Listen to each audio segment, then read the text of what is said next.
going to go live. There you go. Okay. All right. And now I'm going to go to Facebook. Right. And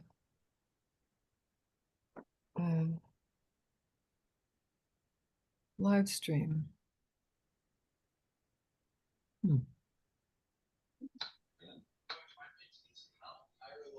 All right. I'm not seeing it.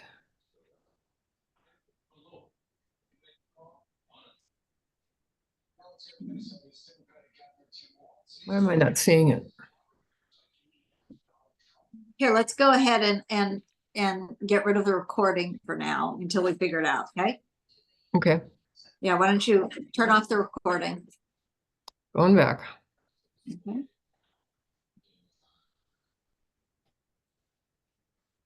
Oh, I got it. Oh, hang on. Okay. I see what I did wrong. Live on Facebook. Okay. Super. You need to switch to Jan Carlson to continue. Okay. Continue. Continue as Jan.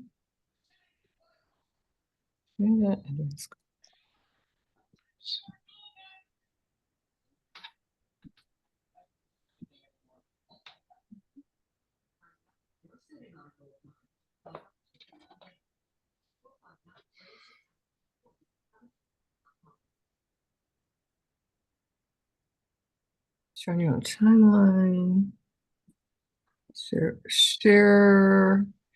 Share to your page. Yeah. Yes. And I think you'll have to. Yes. Go live. All right. So let's see what happened.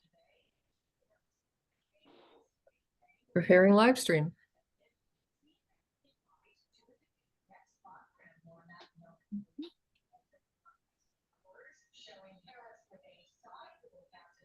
All right, welcome everybody to Let's Bead Live. Today we're featuring Sandra Rothers, who's going to show us some very interesting techniques. Hannah, do you want to do an intro? Oh, sure. Well, I was lucky enough to meet Sandra years ago when she and I were both doing what's the word I'm looking for? The Toho Challenge. And she and I have both been Toho challengers for a number of years. Now, Sandra is a self-taught artist from Rosemont, Minnesota, and she creates wearable art inspired by poetry, romance, nature, and tales of old. And I think that we'll really see it in today's project, the sort of the romance and the poetry. She uses beads and mixed media to bring her imagination to life. And the piece that we'll be doing today uses both mixed media and beads. She has been Toho Challenger for the past 5 years as either a featured designer or a mini challenger.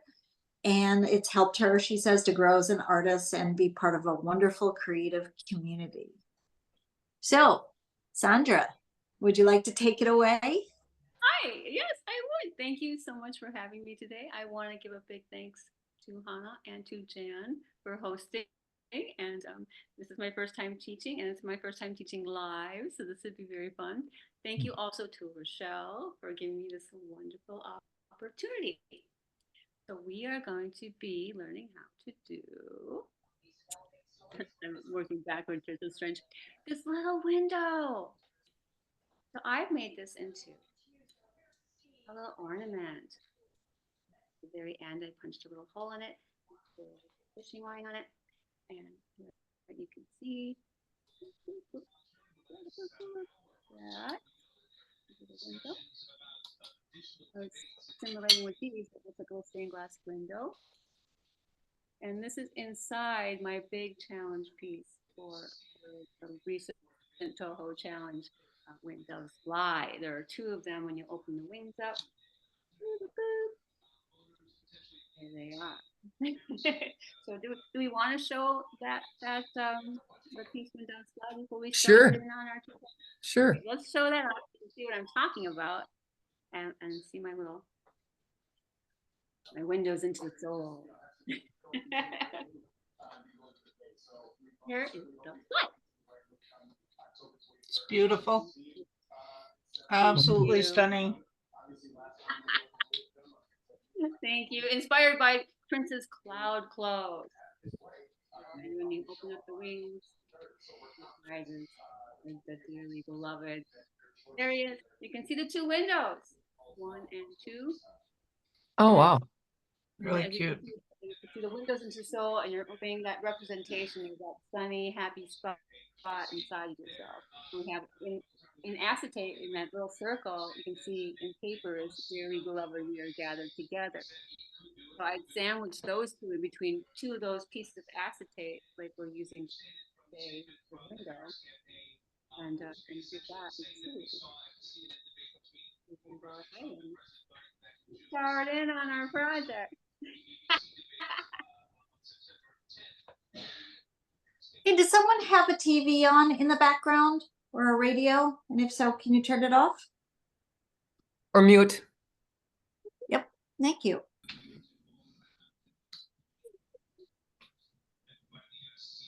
I'm surprised my cats aren't yelling. And there we've done some of that beaded embroidery onto fabric flowers and paper leaves, which is very similar to the technique that we're doing today. So the leaves are paper and the flowers are fabric.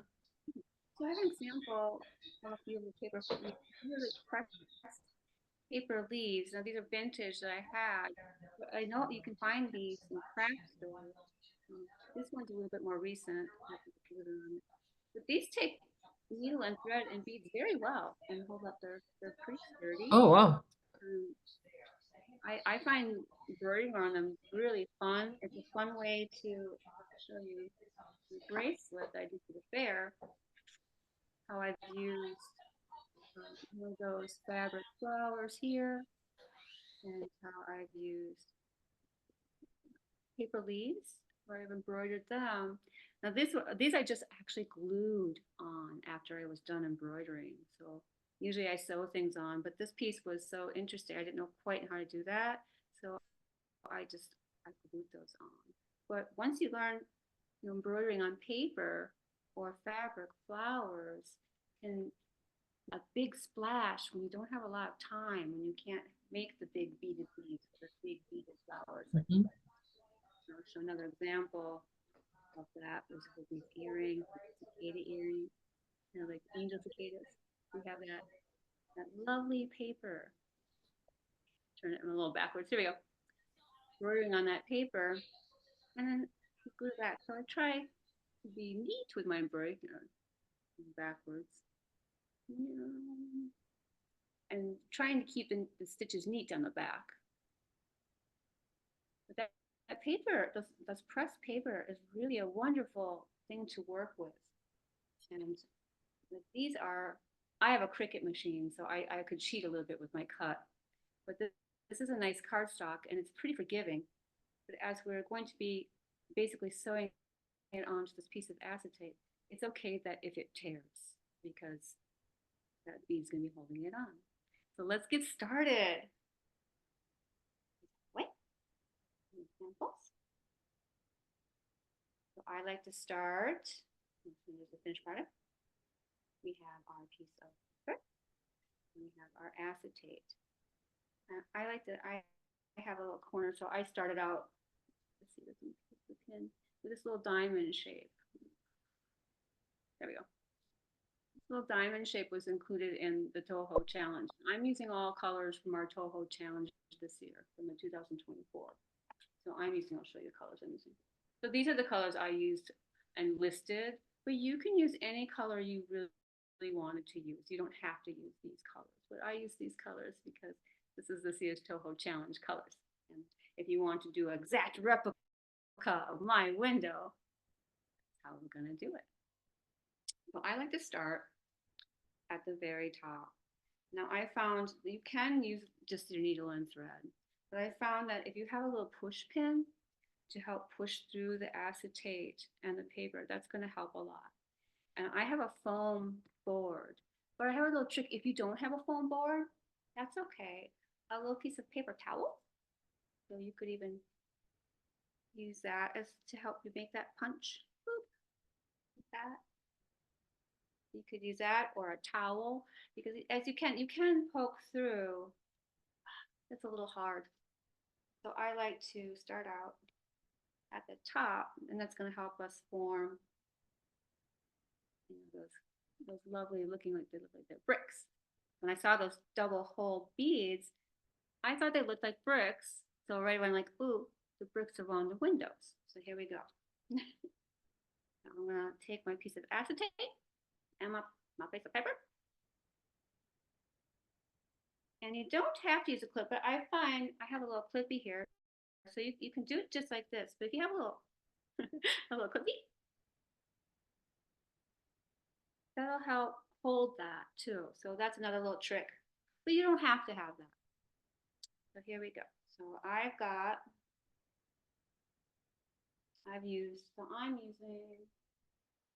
using this product, the 1G. So you can use Fireline. And I like the black because it looks like the lead in like a lead window.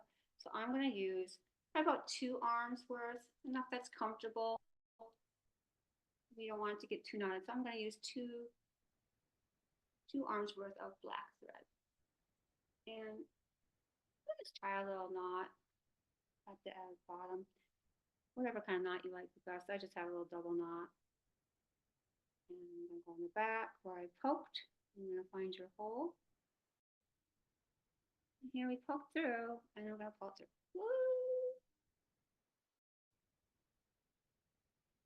This has 2 holes in it. We're going to go through a one hole. Boop. And I have here a size 8. I have a little gray size 8 bead. And then we'll go up. And then I'm going to go back down the second hole and back down to that same hole that we made. Find it here. It's going to be a little awkward here. If you can't find that hole, you can make a second hole. That's okay. I'm going to pull that through.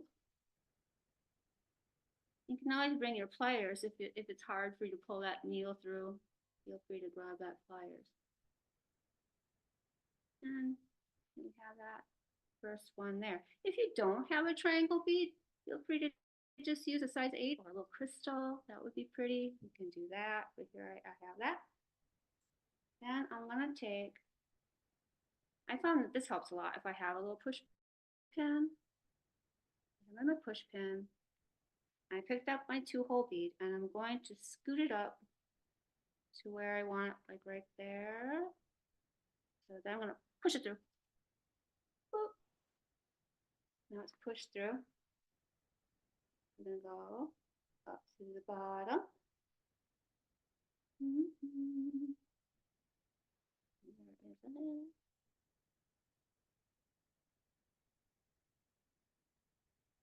And pick up our bead.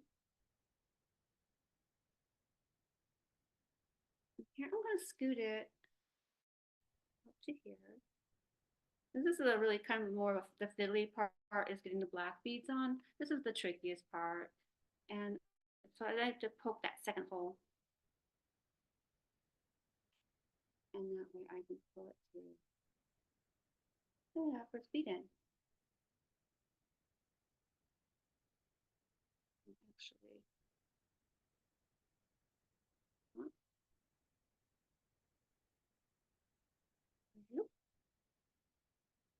And we're going to start another one.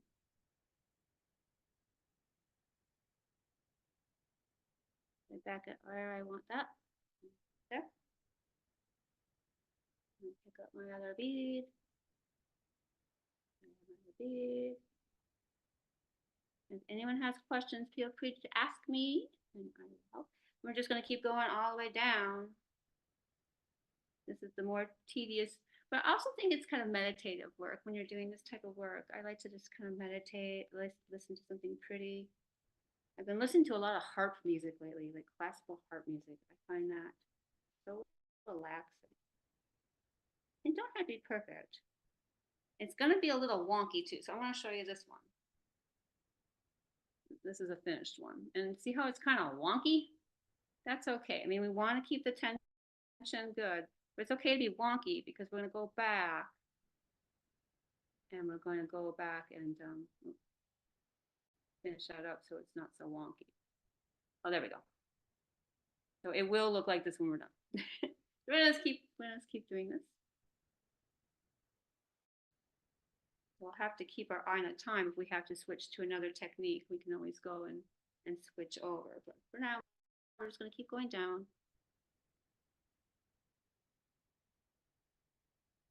Got that first one. I'm going to go back to that first hole.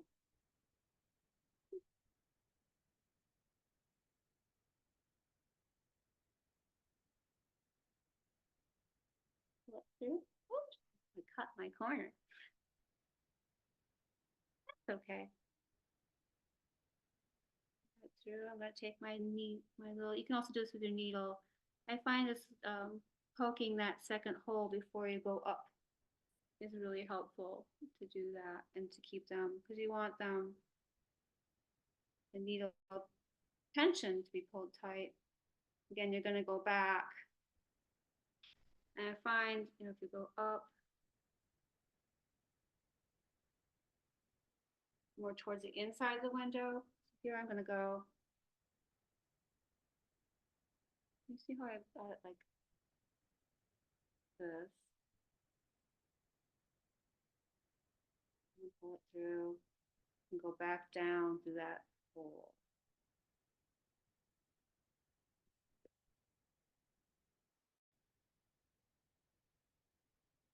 Now, sometimes if you feel like you're not getting it lined up enough, you can take that pin and hover that tension a little bit.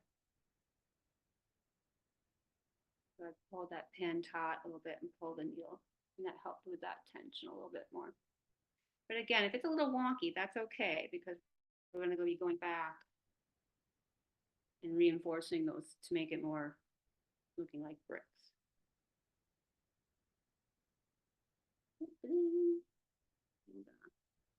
Got that brick. And I find this very meditative that we're just doing that technique. It can be a little, again, this part I find a little time consuming. So continue going that way down.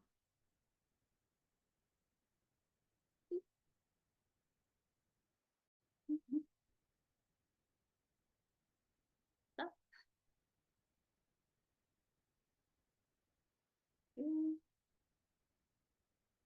Everybody kind of understanding what I'm doing.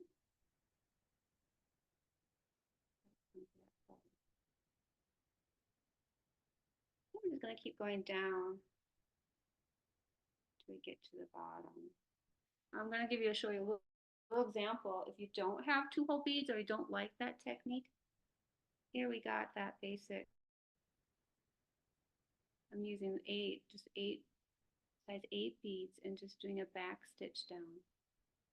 So you can do that, and that's kind of basically what I did with the leaves, the paper leaves of my other project. It's just doing that basic outline stitch in a larger size 8. So you can do that if you didn't like the 2-hole or you want something that's a little quicker than the 2-hole.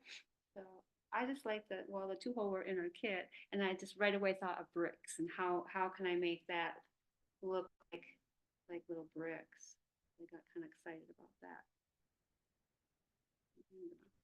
Poke. Go up to the bottom. That acetate's nice because you can kind of just feel that hole and it can guide right in. And then back out.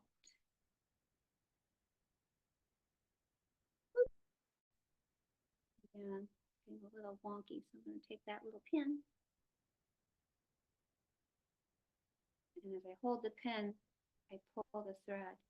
And you can see that's helping that tension a little bit. Is anybody else having problems with allergies? Oh my gosh, excuse me, my nose is a little tickly. I've been out gardening and my nose has been tickly. And that's okay too. I think this time of the year is allergy time. There's lots of goodies in the air. Oh my goodness. Yeah, I have so I have itchy eczema, and that's been just going cray cray. This morning I bought myself something that's really helpful for beading. If your hands get sore, on Amazon, I got myself a hand wax treatment. Oh my goodness, game changer. I think it wasn't very much, maybe $40. I bought it last year when I was doing my Toho challenge. My hands were starting to really hurt, and boy, that helps. Helps with pain, but also, with that dry skin.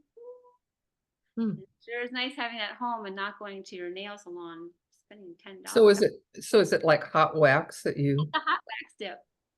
Oh, Yeah, cool. like at salons, and they want to charge you $10 a piece to get your hands done.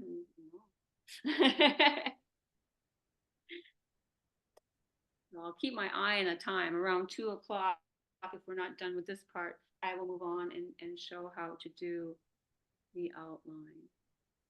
But again, that's kind of optional because this looks really cool too. Just having that is super cool.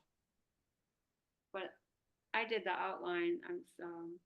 Especially this one. I liked how this one turned out because it's different. On the Toho challenge, I used just that.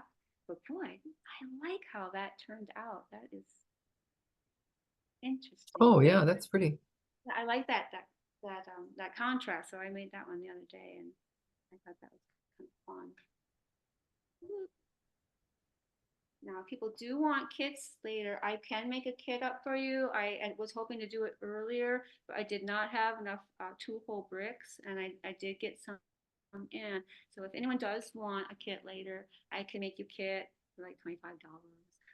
Just let me know. Just hit me up, and I'll make one for you. I'm not very organized.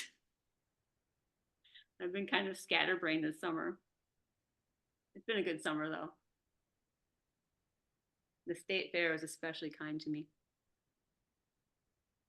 I don't know if you guys got to go out to the fairs here, but boy. Down. So, did your piece win a prize at the state fair, Hannah or Sandra? So I got, so this is really exciting. So I got for my bracelet, I got first place.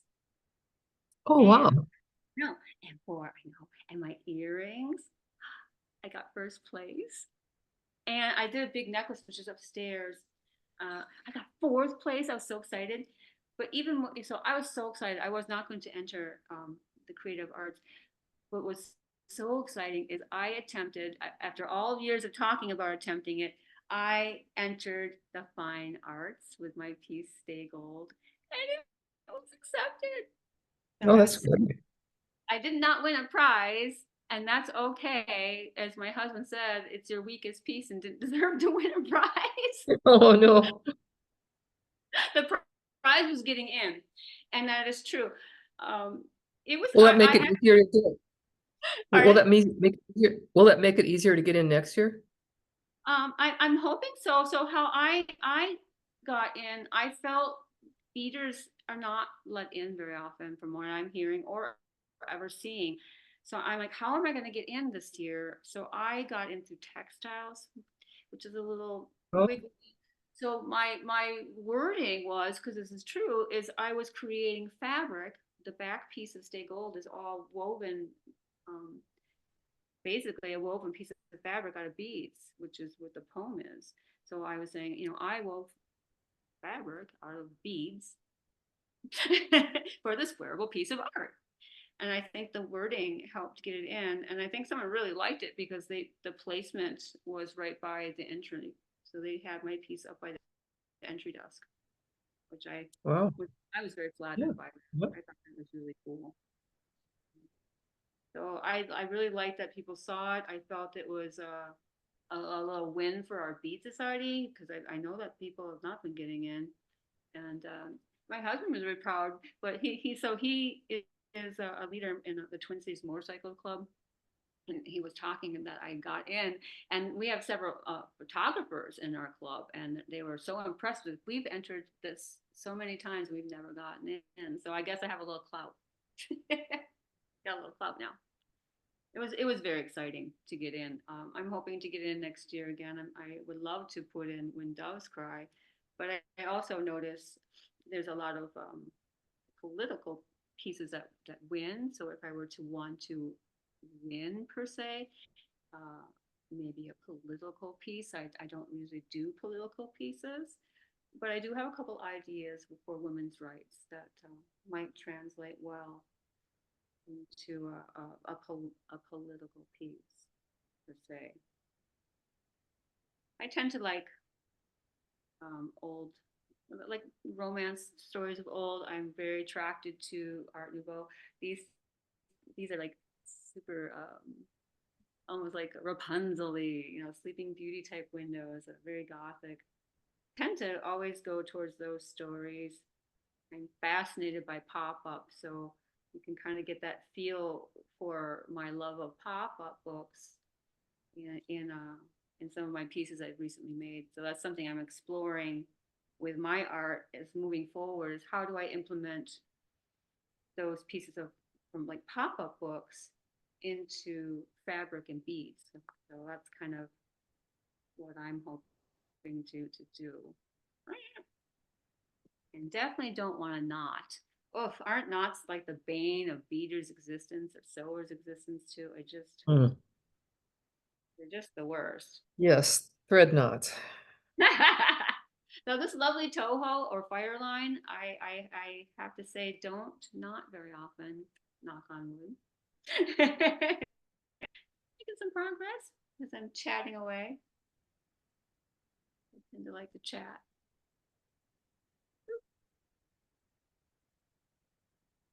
It's something satisfying about poking that. Feels kind of satisfying.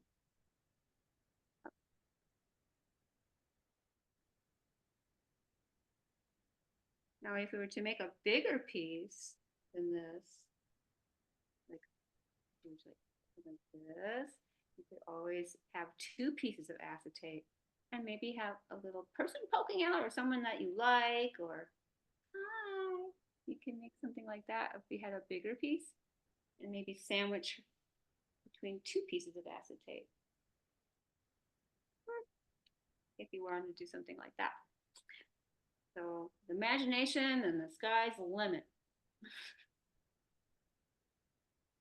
I tend to really like these two, like acetate and paper have been a favorite of mine to work with recently. You can just play with it. There's no rules. It's like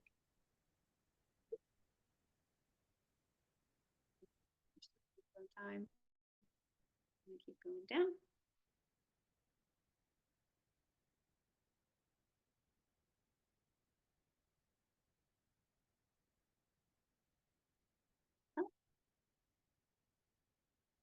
So we're talking about being self-taught. I learned a lot through books, or especially in the 90s. There wasn't a lot of access to internet and things like that. So I learned through books, and once the internet came out and watching videos, that really helped a lot too. Several years ago, when I got a blue ribbon for state fair, I got a membership for the Bead Society, and that's what really started me on my journey as a bead artist.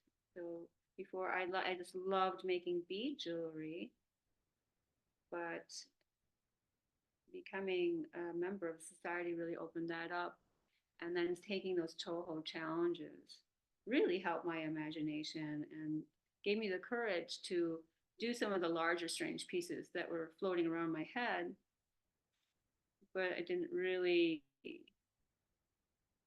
have the mindset to make. But having that a challenge or a goal really helps to get those creative flow juices flowing for me.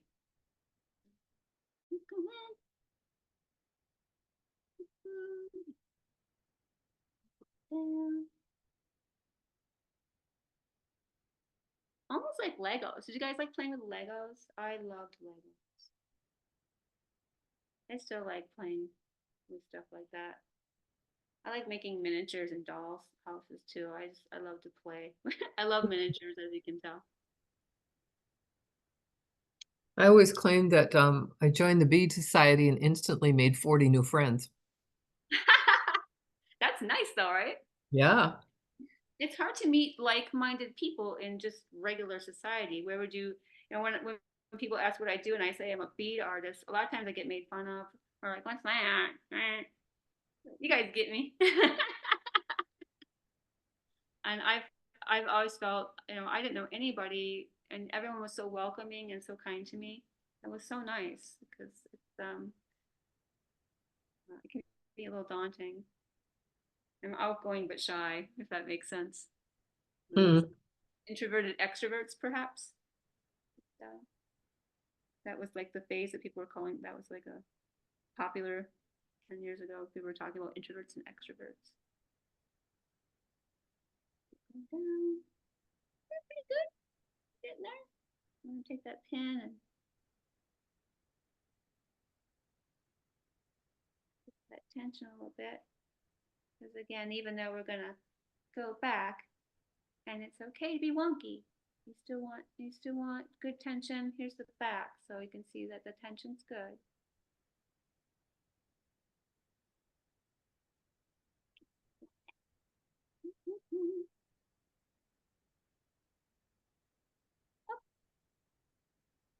So I have like the strands of the two holds. One of these strands will make 1.5 windows. So if you have one of these these make 1.5 windows. Oops, we gotta go back down. We didn't go down.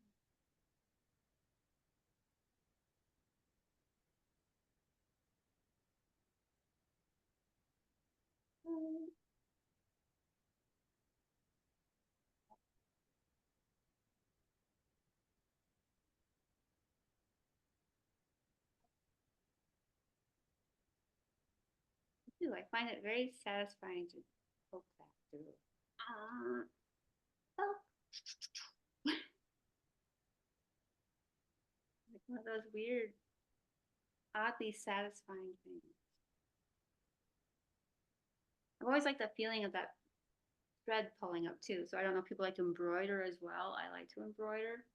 I always find that the pulling of the thread to be very meditative and relaxing when it doesn't knot. Yeah. Especially when it doesn't. It's naughty. Yeah, knotting is not fun. If I have to, I'll pick the knot out, but if I can, I try to start over. I've gotten so hard to even see them. Blindfolded. We're doing on time. We're doing good on time. I'm trying to be mindful of time, so we have to move on to a different technique we can.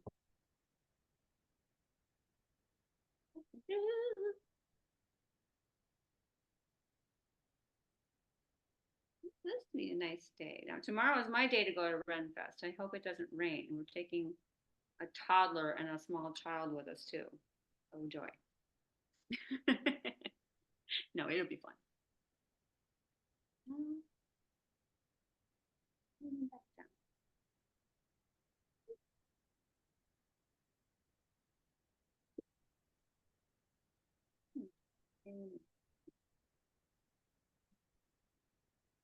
guess I'd keep that and shimmy that up.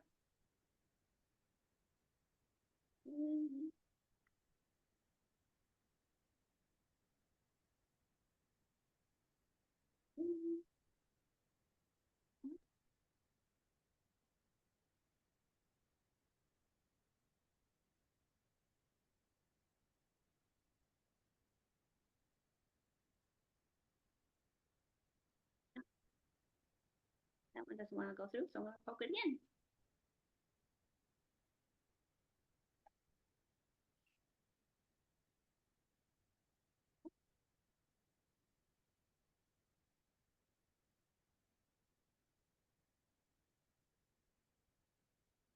I think this would be like really pretty on a music box or a, do like a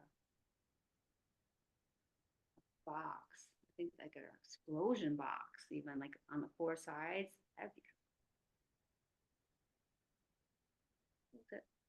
Look what I did. I didn't go through. Let's try that again.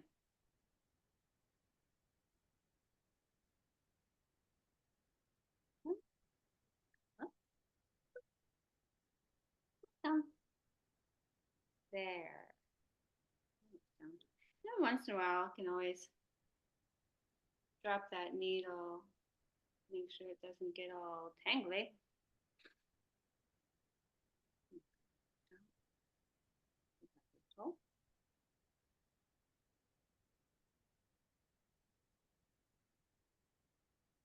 Bring that over.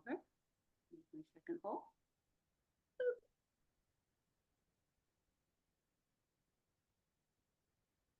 I kind of make sound effects. I spent a lot of time with toddlers, so I'm always making sound effects. I'm going to go back up to that hole. Through. Down.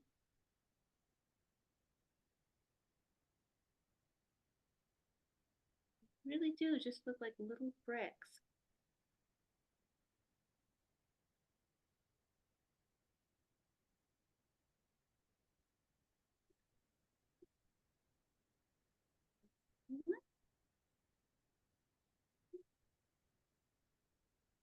Yeah, I'm getting close to that bottom.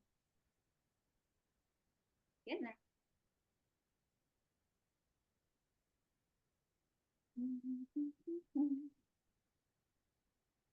No, I do think it'd be really pretty if you made these a little bit bigger and maybe not even having that leaded area and putting a picture in between two pieces of acetate and making an ornament out of that would be really pretty. Down that hole.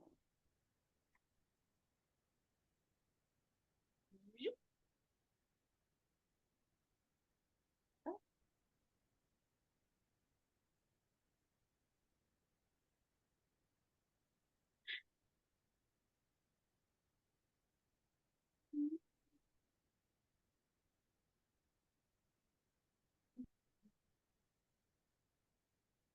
Sometimes it's easier just to feel it with and then see that hole with that acetate.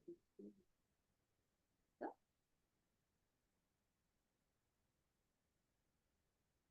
down.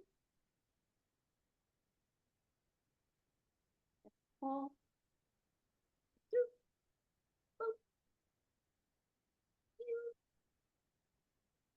Get into that first end. Back down to that first hole.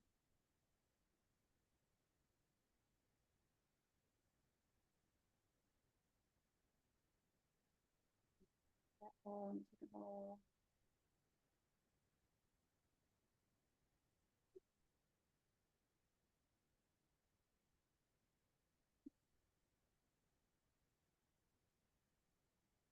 Always take this one too, if you like, and pull it tight. This, and then find your hole too. So if you like to do it like that, you can do that. Pull that needle out, go through. And through. And back down.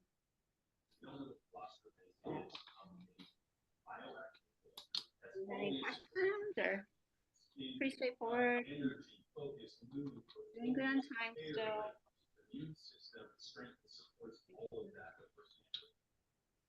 Boop. I'm gonna take that clip off. I don't quite need it anymore. Yeah.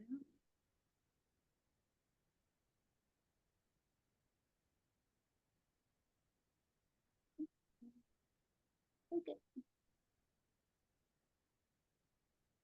Oh.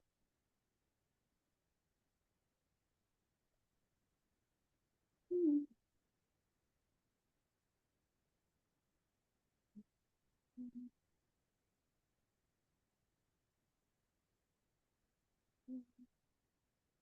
Oh. Right.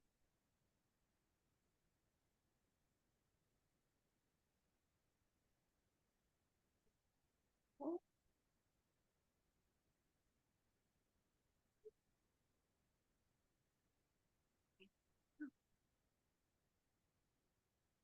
Oh.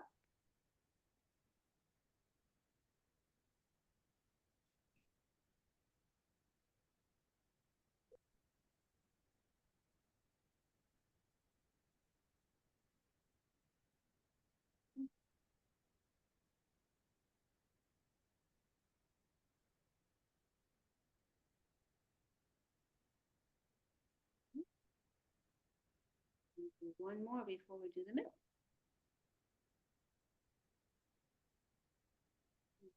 Just up a little bit.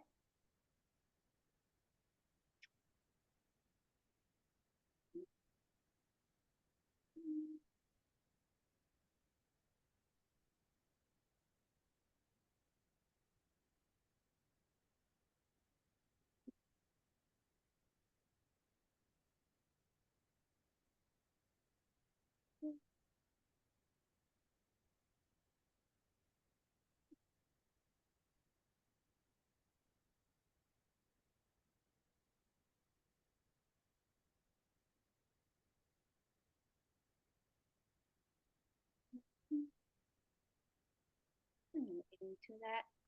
I'm getting to that end curve.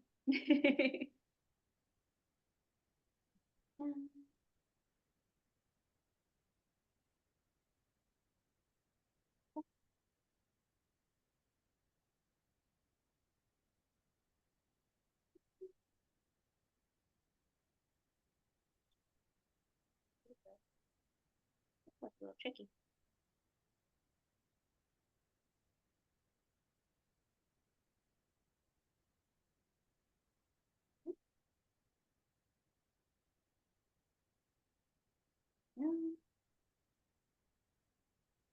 Now I can do.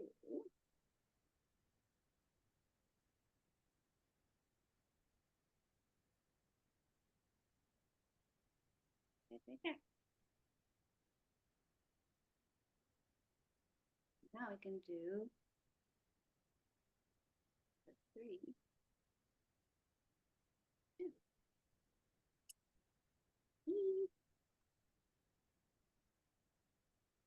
So not particularly hard, just a little time consuming. But again, I find it a little meditative. Slowly building our window brick by brick. And again, it's one attention type, but it's okay if it's a little wonky because we're going to go back and reinforce that. This way.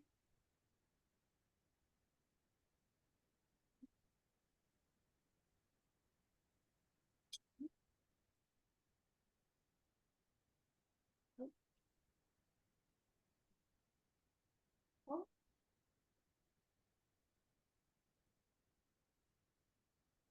Hope I caught myself. And so.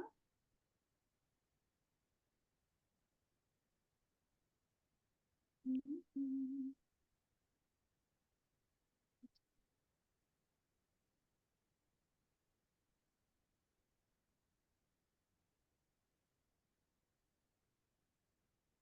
I think this one got a little funky, so I'm just going to take my pin.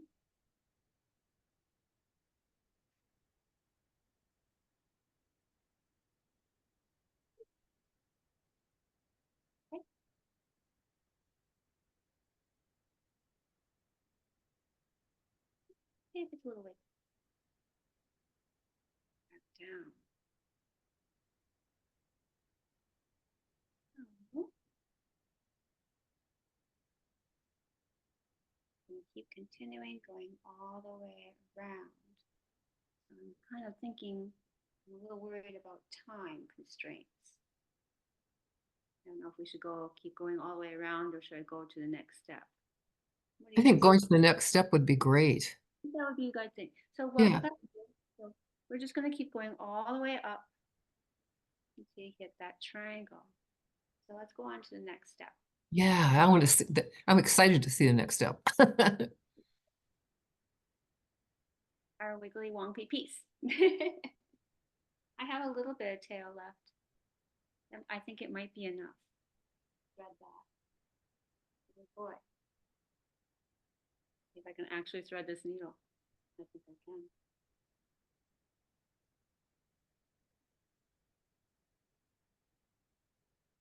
A lot of times I take my glasses off to work, but not today.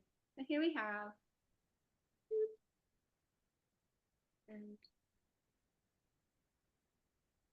I'm gonna come up to I've come up to this bottom one. I'm gonna come down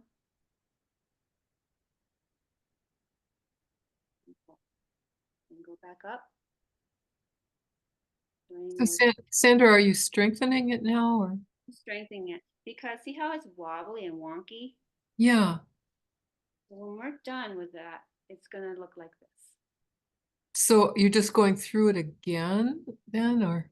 So instead of going to the paper, Okay. side, I can show that. On the side, we're having the two holes on the side, Sure.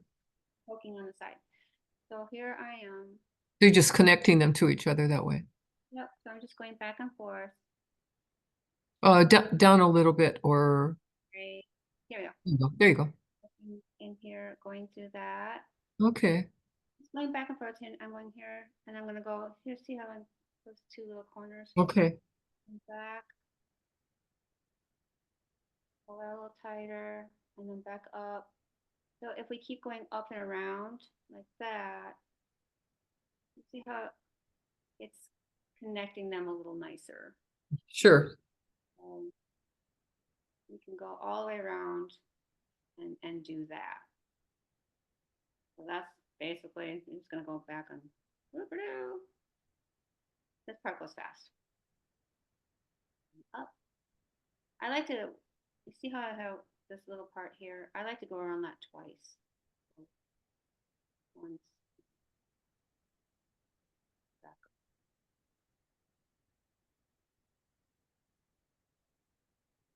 And I'll go over that long spot. Down.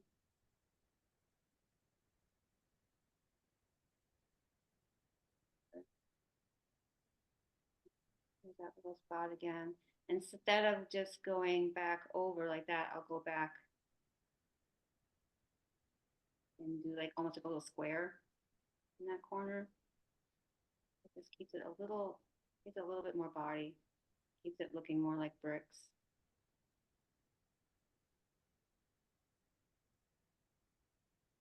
And then it keeps those holes on the side instead of on the top. I want to see that nice shiny on the top looking like a brick. So we're just going to reinforce that until I think we have to go all the way around. I'm just going to do one side and then we'll move on to the next step. As you can see, we're just going to go all the way around.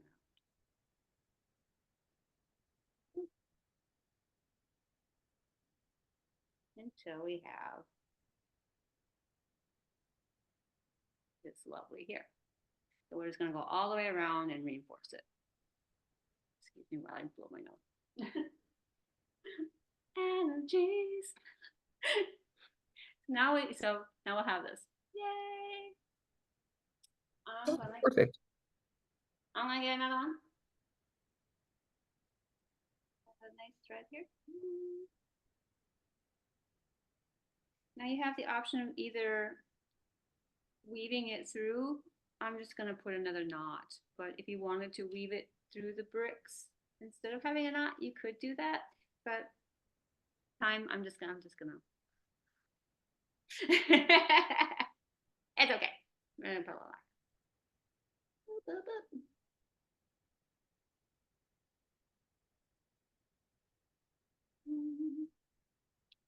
I used in my project. I used regular black beads, but I'm gonna be using these lovely diamond iris beads just to show you a contrast. And this is going to be the outline around our bricks. I'm going to start a brick down, so not at the top, but like a right down here, because we're going to, the last part is the curve around. So we're going to go down here. I'm just going to come up through one of the holes we already had.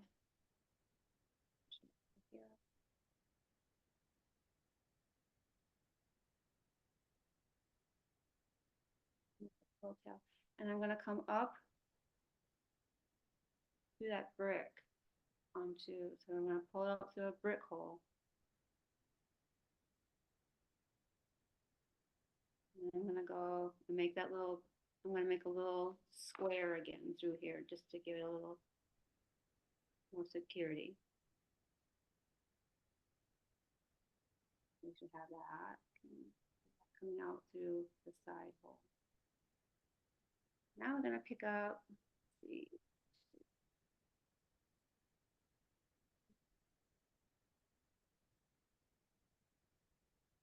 How many beads? Probably about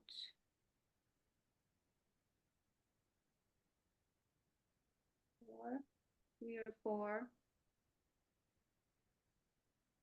3 or 4. And then we're going to go down.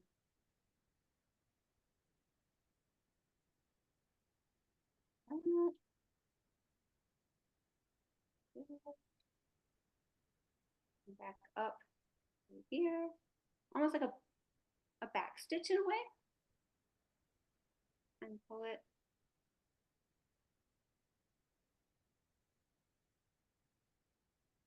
through. So it's very similar to a back stitch.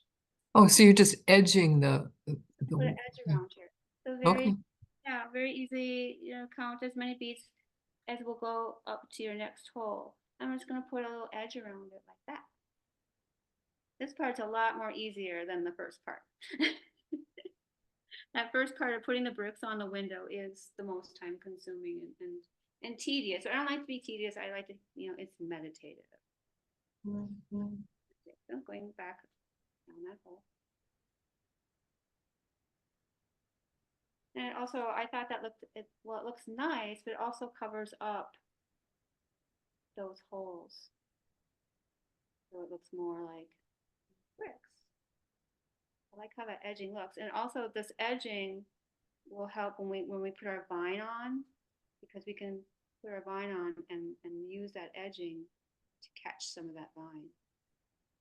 We're just going to keep going down all the way around.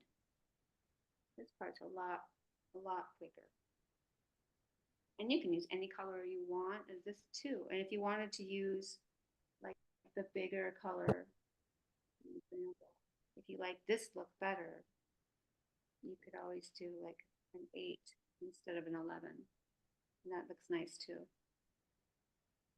There's really no rules. You can choose whatever colors or sizes you like. That's another reason I like working with mixed media. It's a nice, easy, accessible thing to sew onto.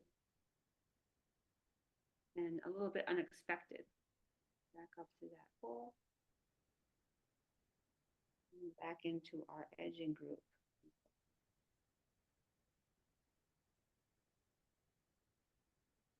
Well, this is the first time I've taught anything like this before. So if you have questions, please feel free to ask. Hopefully I'm giving this information in a way that's accessible. Well, I think it's something you have to play with. It's definitely something to play with. There's no rules. It's okay, you know, there's really do it as you please. It's something I kind of just made up with on the spot. I wanted a window, and I'm thinking, how can I make a window? And I was working with this acetate, making pop-up cards, and that's how it got into my last project. It's going very nicely.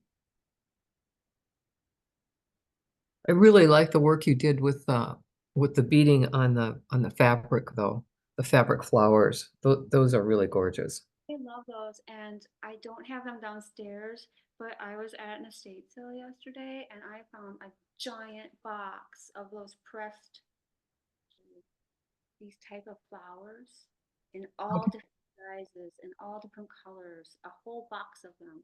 And so I was cleaning them yesterday. But if people are interested in doing something like that with me, or we could definitely Wow. box of petals and have some fun.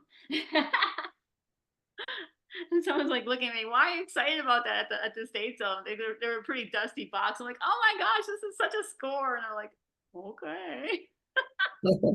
I thought it was. I thought it was pretty exciting. Each his own, right? So yeah, one person's trash is another person's treasure. I'm always trying to score. I have a great big Christmas village, and it's getting out of hand. So I'm always looking for Christmas village people. I don't need them, but I'm always looking. Or I'm always looking for something different or strange to use in a project. And sometimes you never know what you'll find. An interesting cabochon or an old antique button or never know.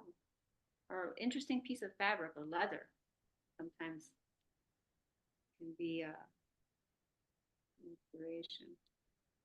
I suppose you could do even longer pieces of, but I tend to find that I just like doing the 3 to 4 beads at a time. It's going a lot more quickly. I'm still doing good on time. Then I keep going around the edge.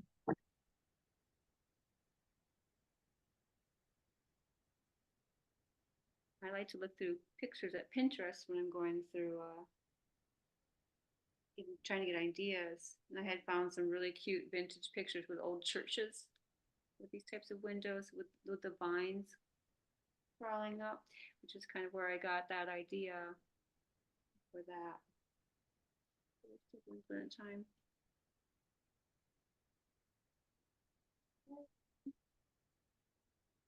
Now, if we like, we can just get down to the edge and I can show you the stained glass part if we think we don't want to do the whole edging.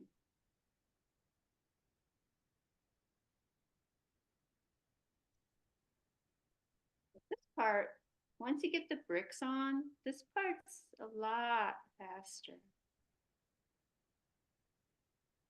And I'm sure a lot of people have done this type of back stitch. And then the vine is going to be your basic, if you do fringe work, that branching type of fringe. So one of the first things I learned how to make were the Comanche earrings, the fringe earrings. That's the first thing I ever learned how to make. I was given a little homemade kit for Christmas present. My parents had owned a restaurant, and our waitress had drawn my name and picked my name and made me a little kit how to make earrings. And I made those, oh my gosh, all through the 90s and sold them all through the 90s. And I made little amulet bags. I still love amulets. My piece When Doves Fly is not only a big wearable piece, but it is also an amulet bag. In the back of it, there's a card that pulls out that talks about the prince when doves fly, and you could put an affirmation letter in there, or a lucky piece, or a letter, or a picture, or a lock of hair. or memorial or whatever you wanted to in that little piece. I find that very interesting and brings us close to our ancient people because we've always collected beads and stones and shells. We've always wanted to grab them and take them and wear them. I like that. So here we're getting to that end, that corner piece. So I'm gonna go down. Up.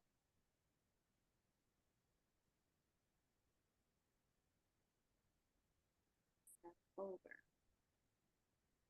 But since we're at the corner,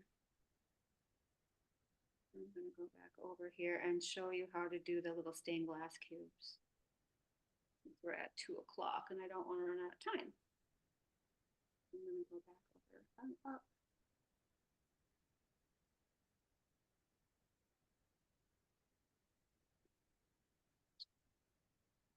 Curving funny, I don't like that.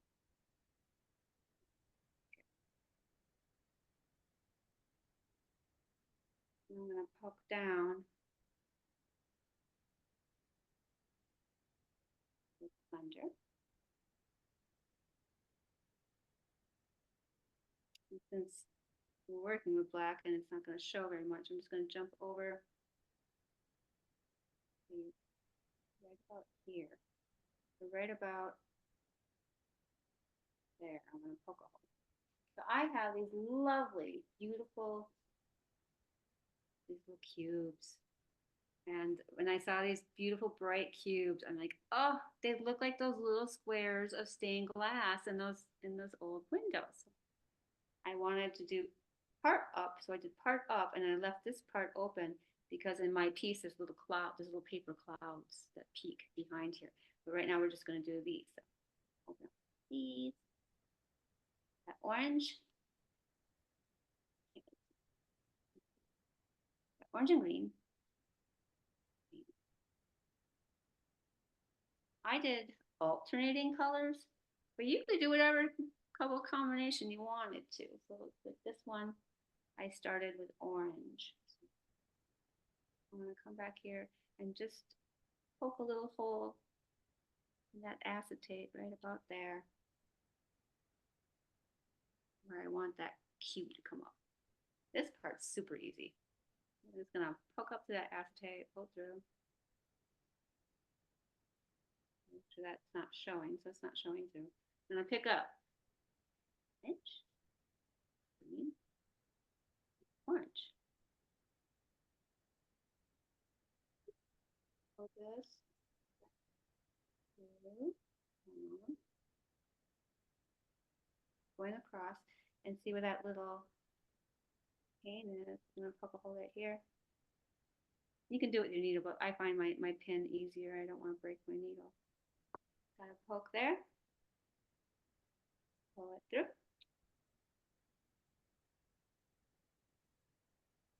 Woo.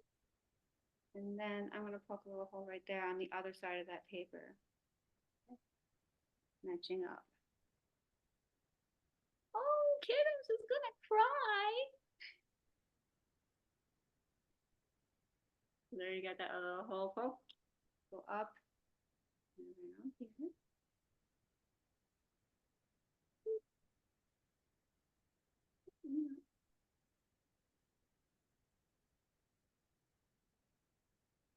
Even got a little sticky. There we go.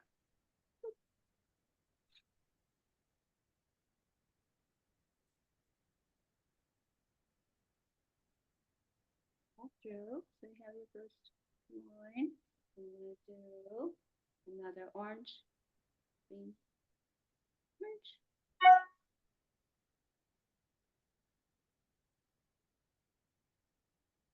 Oop, I missed a green. Orange, green, orange. And then poke that matching up on that side. My needle just does not want to go through there, so I'm going to poke it with my pin.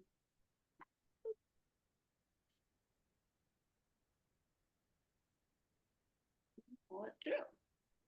Now we have our first line of stained glass.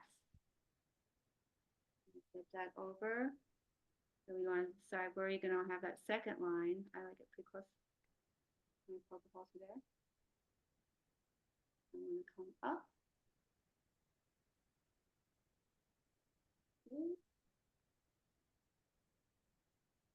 And I'm going to do the opposite of a green, orange.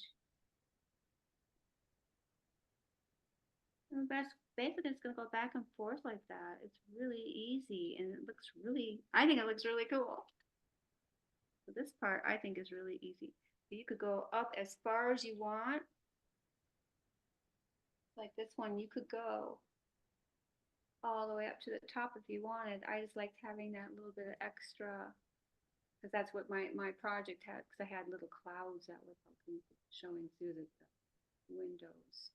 But you could have that going all the way up or just part of the way. Depending on what you like, whatever you want it to look like. So here we got two. That through.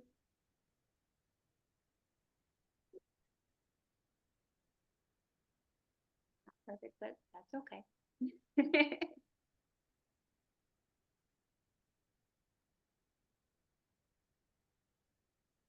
Another thing, like with just the plain acetate, I had a really cool idea that if you just had this cut out like a flower shape and then just did embroidery on that, like ghost flowers, ooh, or ice flowers, that would be cool. So that kind of just popped in my pointy little head as we were working together. Like, that would be really cool if we just did acetate flowers or a butterfly and made it like crystal, ghostly. You could even bead the center of a flower with a crystal or something. That'd be cool. So here we're just kind of doing that, and it looks a lot like a stained glass window. Still trying to work. Yeah. Working backwards. Yeah, very pretty. Yeah. So this part again is pretty darn easy. And if you wanted to, you could just pre-poke all 4 of those holes. 1, 2, 3, 4. And then that way you wouldn't even have to do that.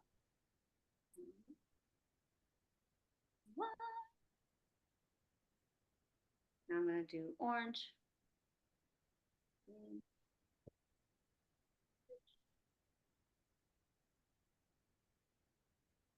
Here's my cat.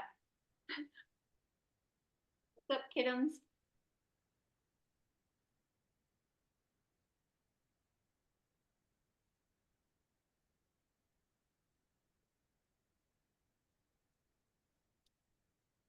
There. Orange. Orange.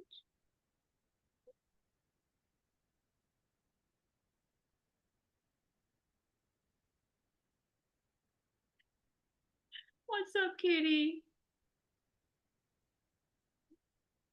I kind of like it, just poking all those holes at once. I'll just do that from now on. Go 1, 2, 3, 4, and they're just all ready to go. Sew them in.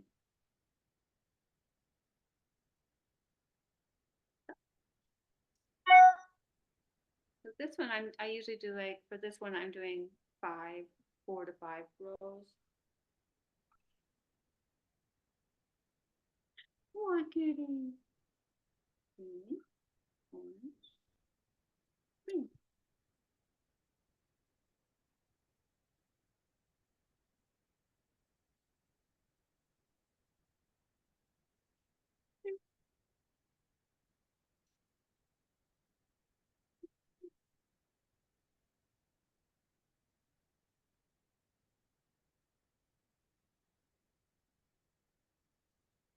What's up, kitty?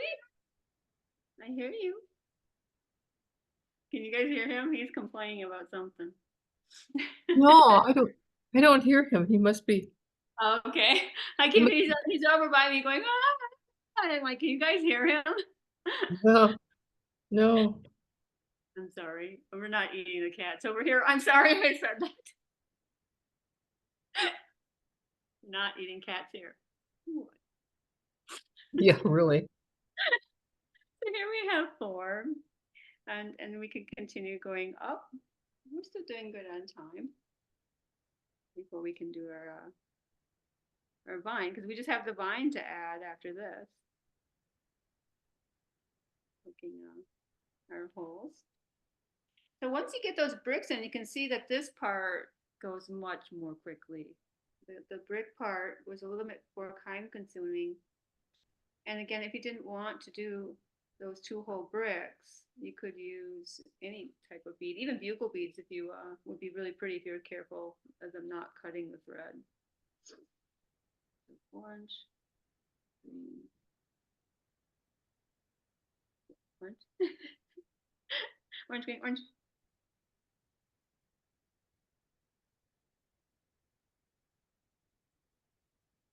My bird is very quietly talking in the background too, but you probably can't hear him. But Pixel is in the other room and he's talking very quietly in the background. Just enough to disturb you, right? Well, yeah, he's all right. He can get really loud. He's back there grumbling and he's saying, "What?" What kind of bird is it? I have he's a little green bird. He's a black cap conure, so he's a smaller parrot.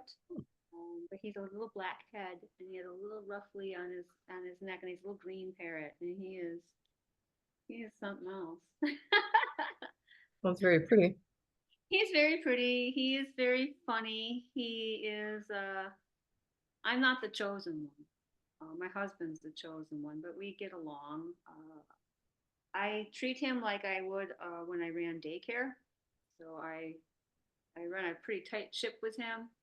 So when I have him out, I don't let him on my shoulder or stand on my hand. He's hurt me a few times. So we've had a bird before that I miss, and she would sit on my shoulder and she would sleep in my hair and she'd stand on my hand and I would kiss her.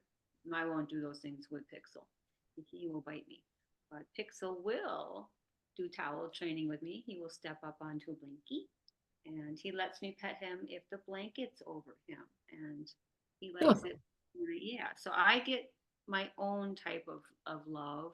I try to respect him. He's a little person. So birds are not pets. They're companions. And he can be a little stinker.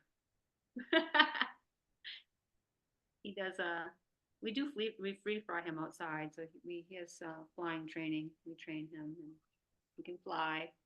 I try to work on his command to come to me. Flying to me. He will outside, not so much at home in the house, but I work on it. Good. After we get this last row up, we'll work on our vine. We're getting there, guys.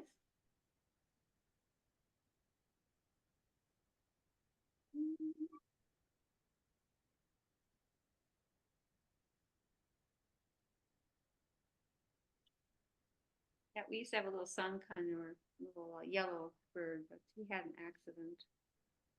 And then we got Pixel from a breeder here in Minnesota. And we had our choice between 2 birds. We don't know what sex will work. So we're not going to get them sex. They look the same. We had one choice of siblings. One was very docile, and the other is the one we have was a little hooligan, and right away started yelling and biting and being naughty. And my husband says, "I want this one." That's the one we brought him home. His name is Pixel, Pixel, because he has black and white like pixels. We call him Picklebird. And I asked him, "Why did you want that bird?" And he said, the sweetest thing I ever heard. "Well, I knew that he would get a good chance with us, and other people would have a hard time with him." I'm like, "Oh, that was a very sweet answer." I thought he wanted someone with character. He does too. He likes the sass. He does like the character, but I did like that answer. He felt that we would give that bird a better chance than the other bird would be for someone who needed an easier bird. Where Pixel is, see something. There we go. Looking good. It's looking good. I do love birds. I've always loved birds. I don't know if I would have one without my husband, but They are definitely sweet little creatures. They're fierce. And they have big emotions, like a toddler. Like a toddler with a wings and a pliers for a beak. So we're on that next row. We're gonna do green.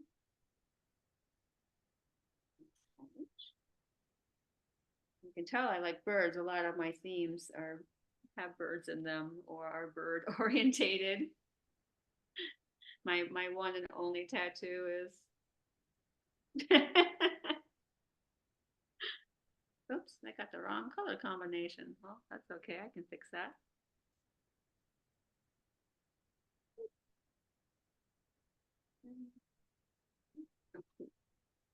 Here we go.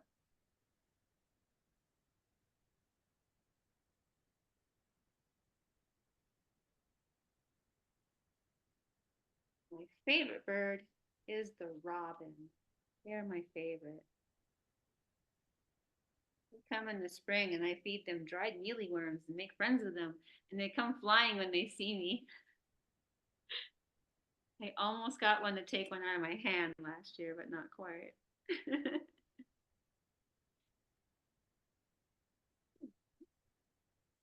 Not quite that tame, huh? Not quite that tame, but they come flying to me. They're very sweet. I like them. I had one that I could tell it was him because I named him Striper. He had one white stripe on his face and not on the other side. So I knew it was him. And he came back with his family for about 5 years in a row. Every spring, he'd come back with his family. That's so cute. And he'd get, him and his babies would come really close to me. They were very friendly. They're cute birds. 2, 3, 4. We have in the parking lot outside of my townhouse, my neighbors have a cherry tree. It just makes the little little cherries. And in the spring, the cherries have at that point they're fermented. So Oh, we've seen robins feasting on these fermented little cherries and getting very drunk. Because they're sort of like, you know, oh, sure. walking around being crazy. Like little drunk birds. They're pretty cute. Funny, that is cute. I've seen the squirrel out here once get drunk off fermented pumpkin. That was hilarious. It probably doesn't take much on their little bodies. Probably not. Probably not. I have an equal opportunity backyard, so I'm feeding birds and squirrels and raptors. So it's sad. So raptor took my robin last year, and I was not Oh, very happy. But yeah, like I said, it's a circle of life. I do like raptors, but raptors are amazing. yeah. Well, gosh, when I was little, we didn't see them because of the DDT. Oh, I, sure. I didn't even see eagles or hawks until recently. Gosh, in the 70s, we didn't see one down here at all. I saw an eagle up north when I was maybe 12 when I went on a fishing trip with my dad. And that was the first time I'm like, whoa. Now when I'm living in the Rosemount area, Apple Valley area, we have a lot of raptors around here. It's nice. We're getting a lot of building up here because of the data center. Facebook is coming. So Oh, we're getting a lot of housing also because of that. So it's really Rosemount's turning into a new Apple Valley. No, we're not. Good or bad? Progress, I guess.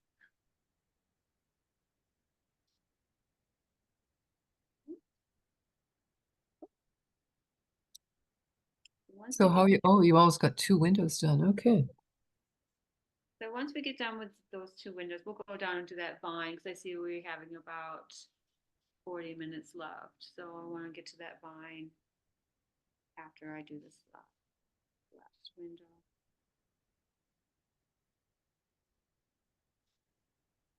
And that way we can have it all those components done so we can Move forward and make a ton of windows.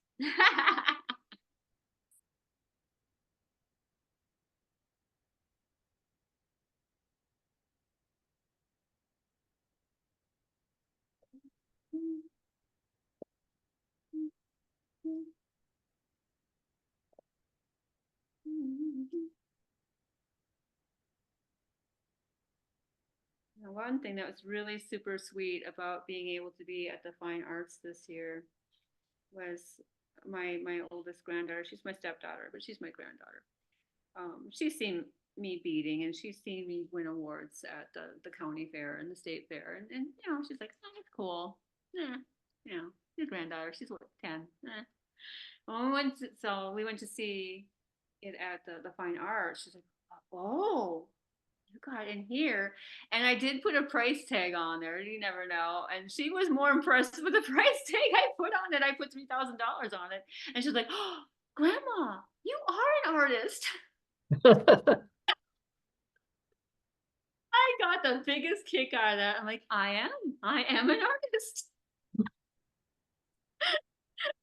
No, the right person just might come along and want it. You never know. You never know.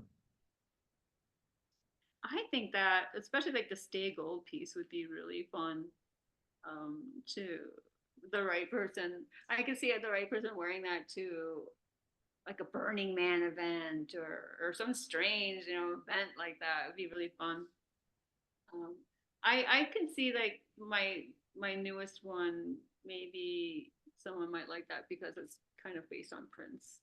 Maybe someone in Minnesota might like that one. Oh, Princess fans are all over the place. Oh, I'm a huge fan of Prince. I have a fun story about Prince. When I was in the 80s and a teenager, for a little while, I had a fake ID. And I had this fake ID and I got into this club and he was there. And he said hi to me. Was that First Avenue? Was that First Avenue? Yes. Oh, cool. He said hi to me. But then I went to some club and the bouncer's like, this is fake, and he took it. Took my Oh, no. Oh, well, that's okay. I wasn't even wanting to drink. I'm not, you know, that wasn't why I wanted to go to those places. I guess I wanted to be, you know, seen and be seen and you know, that type of stuff. I've never been you know, I like to drink socially, but that's not why I had my fake ID. I wanted to get into clubs and go dancing and stuff. Oh, well. I didn't say I didn't drink, but that was Wasn't the primary reason? Is that what you're saying? that wasn't the primary reason. Ooh, see, now we got those 2 minutes done. And this is going to be good because I'm going to get to that beaded edge, and that's going to help me get down to that vine. I'm going to use that beaded edge to get down to that vine. Yeah, we're doing really good on time. Wow, we're doing good. I am happy with how this is going.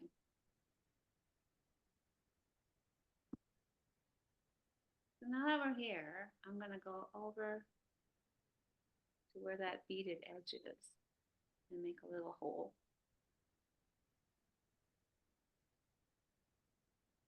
So I can get up to where that beaded edge is. And that way I don't have to start a new thread. I'm just going to go all the way down to a corner. Kind of like when you're doing fringe, you're just going to go all the way down. I have a love-hate relationship with fringe. Do you guys have a love-hate relationship with fringe? I like when I don't mess up the when I don't mess up the thread. Yeah. Yeah. I mean, I love fringe. It's so beautiful. But making it is not so beautiful. I did not know about thread loaders for my first few Toho challenges. And the lovely Rochelle at Bobby Beads, when I was there, asked, oh, did you use a bead loader for all this fringe? And I'm like, no, what is that? You mean a bead spinner? Yeah, the bead spinner, Oh, yeah. like Yeah. Thread holder, thank you. I didn't know what that was. Boy, that was a game changer. Because I was doing all that threading of fringe by hand, just like that. That was just ugh, no. Okay. So I've got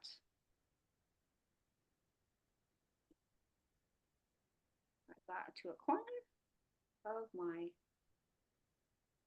edging. Now I'm gonna pick up and get some green. I have some nice shiny green. I got lemons. And I've got some mats. And I like to kind of mix them up together a little bit. I think that looks cool. You don't have to. You can have all one color if you want. Do a couple different colors.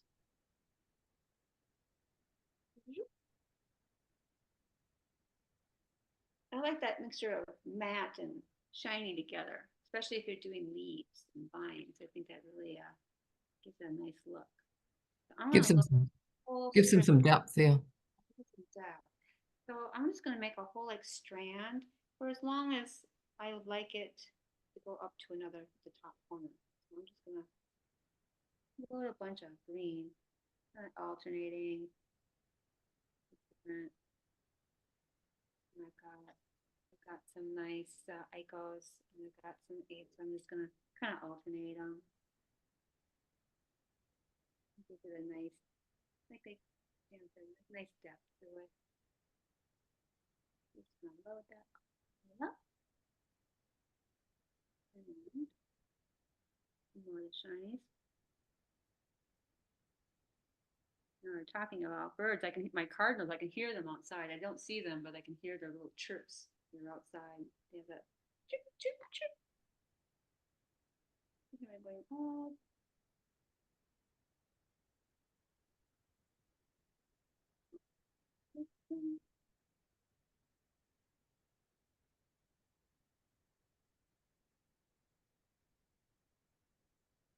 So we were talking at the meeting, every time I do a challenge, oops, I like to learn a new technique that I haven't tried before. So this was my big working with the acetate and beading.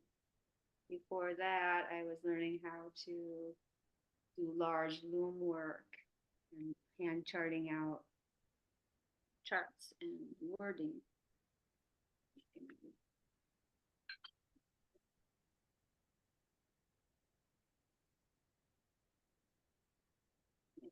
Grab the 15s of the green. Those are a little too small. I'm gonna do little 11s. I tend to be messy with my bead tray. Anybody else a messy bead tray person? I'm kind of a messy bead tray person.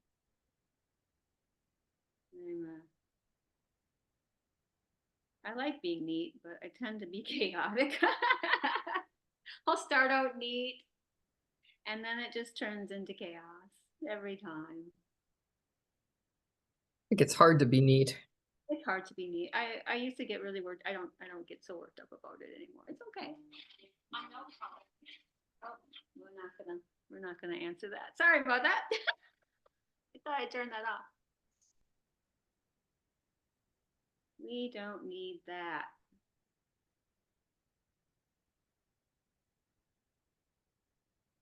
Now people are like calling with those scam calls and they want you to say yes or no. You have to be careful with answering phones. So we can either have it like going up one side or we can have it going over to the other side. So I'm gonna have it mine this time going over to the other side. But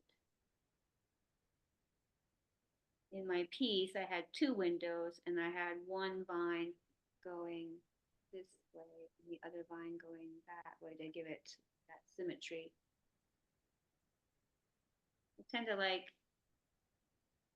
symmetry with an odd number in there. So like having one, and then one in the middle. I like 3s and 5s. Do you guys like 3s and 5s when you're working with beads? I like working with 3s and 5s and 7s. There, I'm gonna add just a couple more.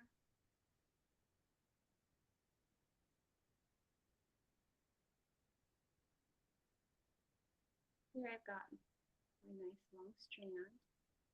And I'm going to come up to this corner into one of my 2 holes beads.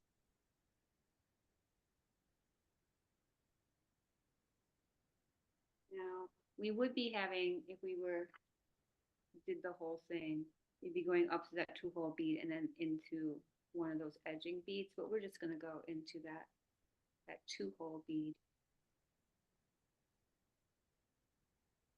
Go down. And then go back into your green. So if you do fringe and you know how to do branch fringe, is that maybe the correct term? Branching fringe? That's basically what we're going to be creating here with this vine. Here I'm going to go, I have gone through and out 3. Pull it tight.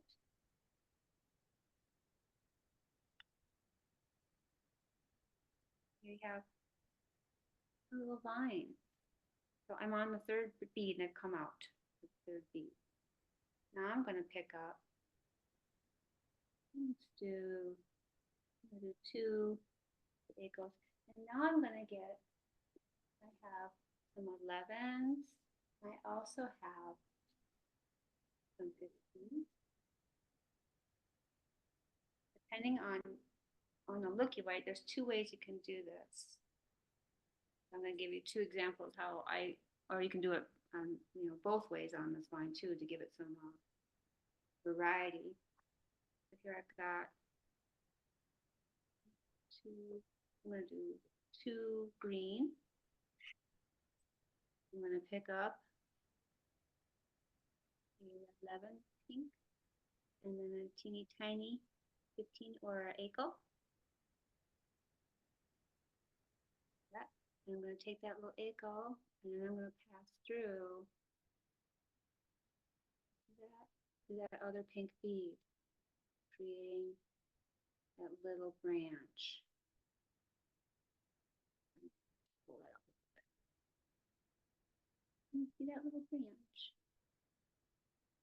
Now you can either have that freestanding, or if you want this branch to be more attached, you can take that little branch and attach it up to one of those black beads.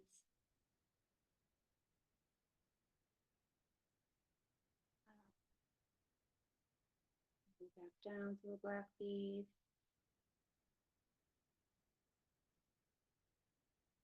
And then catch that little green vine. Here you can see that little green vine, see how like little vines are attached to your brick? That's how you can get that look, that it's attached to that brick by sewing it onto that. And then we're just going to keep going down. I like going like every 3 to 5 beads down. So we're going to go down your bead vine. Let's do 5 this time. We're going to go 5. Go through.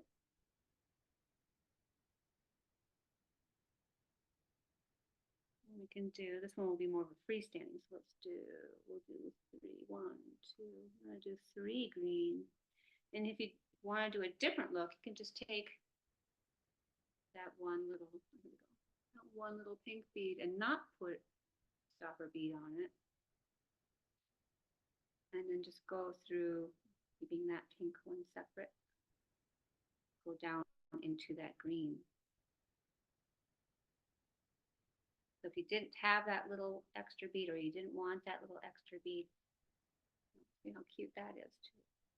And that one was have freestanding. Going back down into our vine.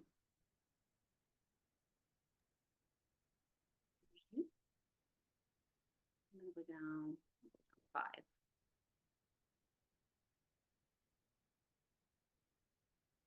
Make sure, oh, see, I caught.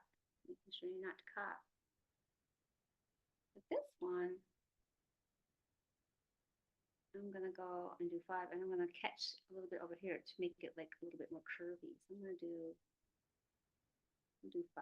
Too shiny. We'll do matte.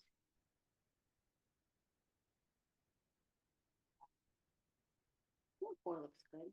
And this one, I'm gonna go on this side and catch that little black and go up.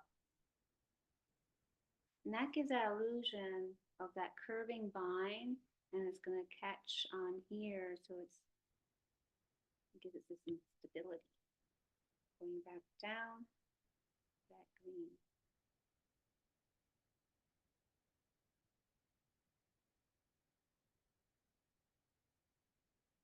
That could have been a pink, but I forgot the pink, but that's okay. Let's have a green. Come back down. Plus 3. And then you're going to catch and keep going down that vine.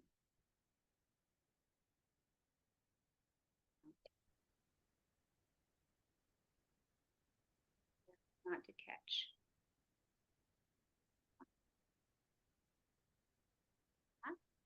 We're going to go inside and make a little line this way.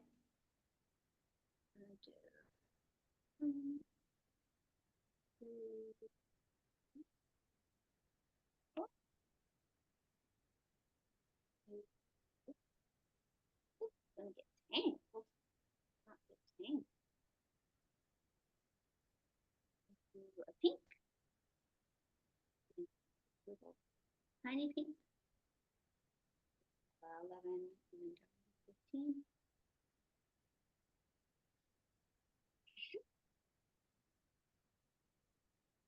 That little 15 up here. Then back down that 11 pink. Back down those 4 green.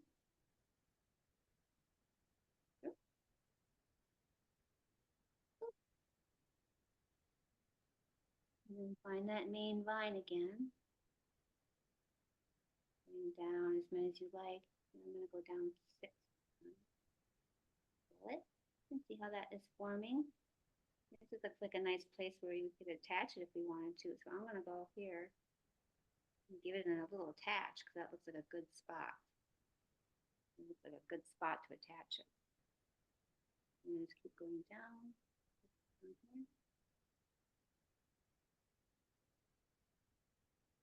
We're using that other embroidery to catch our vine. It's a little bit tricky. Put that down. Back down into our vine. And what? No?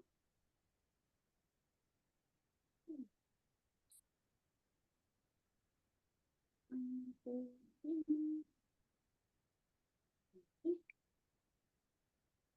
Little one.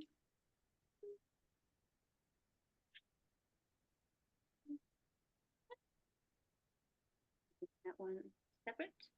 Down that pink 11. Down those. Back into our vine.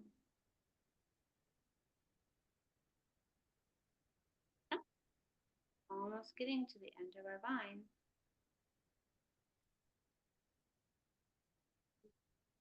See those. I'm going to do another one without that stopper bead and just going with that.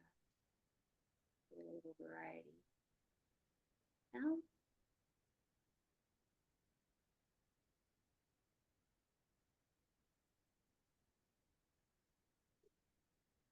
good. We're almost to the end of our vine.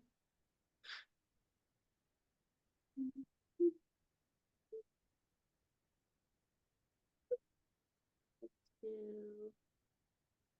an 11 and then we'll do another one of the 15s.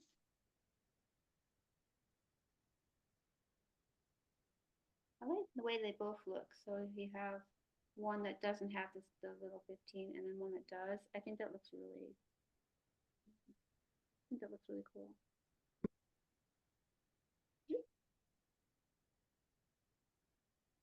Yeah. Well, I'm just gonna have just enough thread, aren't I? Worked out well. 1, 2, 3 of these.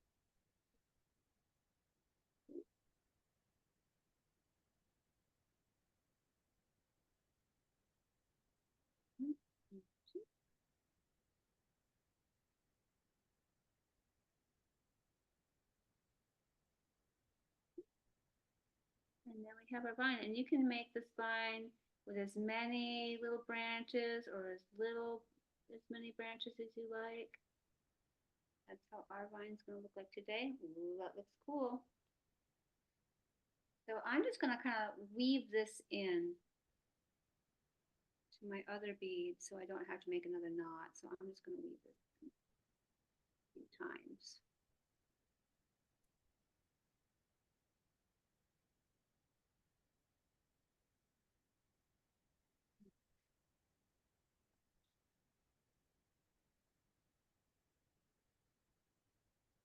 And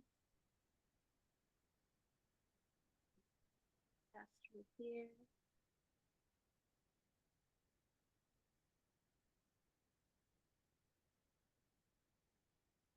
And then I'm gonna take this and pull it through the long beaded edging.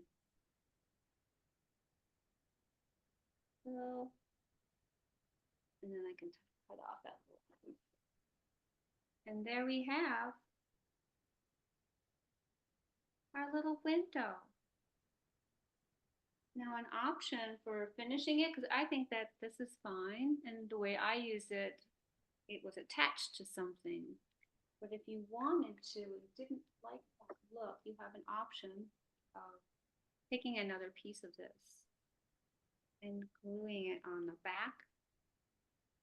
So you would have that. Another fun option I was talking about that you could do, especially if it was another big piece, is taking a photo of someone you like or a pet, or here I have this cute little girl. You could put her. Hi, I am. In the window. So take another piece of acetate and sandwich it in. And you could have,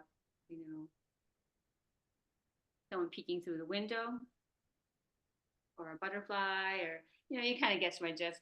Another thing that'd be kind of cool if you wanted just like that glitter would like kind of be pretty. So it was like almost like a shaker.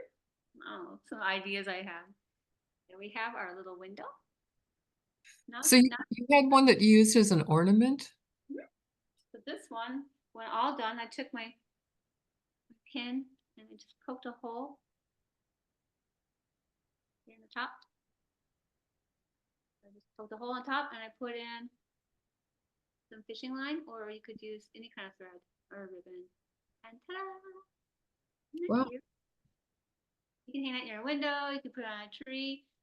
They're all gonna put it on this figure. It could be a necklace. I think that would be really cool.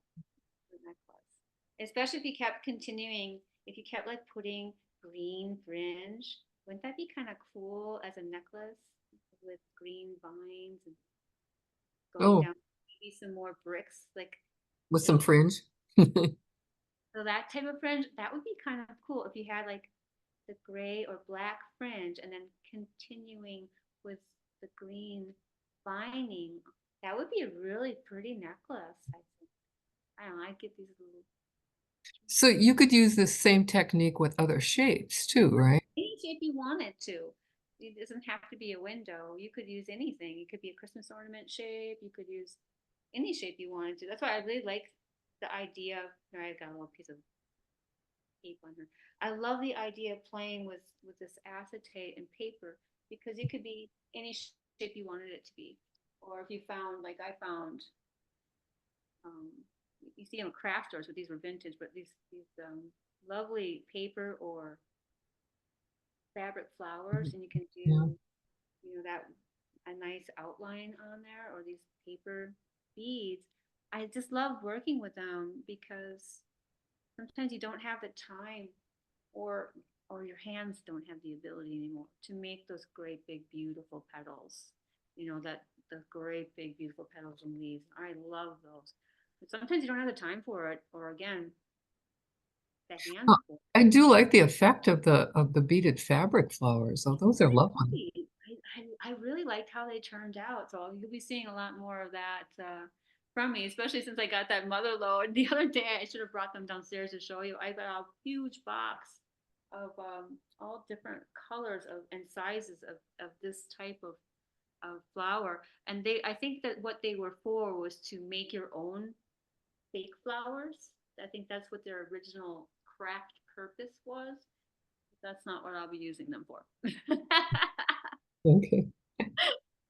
All right. So does anybody have any questions or anything? Really good with time. I was worried we would run out of time, so I wanted to make sure we Oh, got. no, we're doing great. No, this was fabulous. This was so good. Thank you so much. I'm so glad you're interested in it. I had a lot of fun. Hopefully, I was able to convey how I made these. I've never taught before, Oh, but no, great. I had fun visiting with everybody.